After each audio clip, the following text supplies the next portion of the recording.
নবী খবরদার এতিমের সাথে কখনো কঠোর আচরণ করবেন না। 1 নম্বর কর্মসূচি, কারণ আপনিই তো এতিম ছিলেন। এতিমের দুঃখ আপনি না বুঝলে বুঝবে কে? এতিমের সাথে কখনো কঠোর হবেন না। আল্লাহর হাবিব সাল্লাল্লাহু আলাইহি ওয়াসাল্লাম কখনো এতিমের সাথে কঠোর হন নাই। এতিম তো দূর কি বাত, কারোর সাথে তিনি কঠোর হন নাই। ওনার কাছে চাইলে উনি না বলতে পারতেন না। নো, নাই, দিব না, এটা বলতে জানতেন না। নো ওনার ডিকশনারিতে ছিল না, চাইলেই দিতেন। একবার আল্লাহর হাবিব সাল্লাল্লাহু আলাইহি ওয়াসাল্লামের কাছে একটা জামা।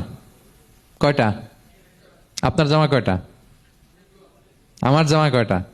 জুব্বা তখন কয়টা ছিল? মাত্র একটা। এক ফরিয়াদি এসে বলে, ইয়া রাসূলুল্লাহ আতিনি কামিসান, আমার একটা জামা দেন, আমার জামা নাই।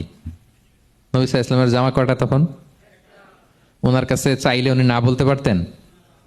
খুলে দিয়ে দিচ্ছেন, নাও। এখন ওনার জামা আছে কয়টা?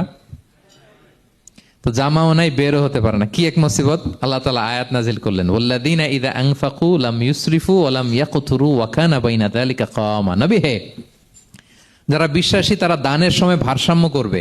মানে অনেকগুলো থাকলে আপনার একটা দিতেন, ছিলই যখন একটা, ওইটার হকদার তো ফরিয়াদির চেয়ে আপনি বেশি। এখন যে দিয়ে দিলেন, আপনি পড়বেন কি? অনেকগুলো থাকলে না হয় আপনি দিতেন, ছিলই একটা, এটা সবচেয়ে যোগ্য, অধিকতম যোগ্য এবং হকদার তো আপনি। সুবহানাল্লাহ, সুবহান। কি নবী ছিল, কি নবী ছিল! না বলতে পারতেন না। মানুষ কি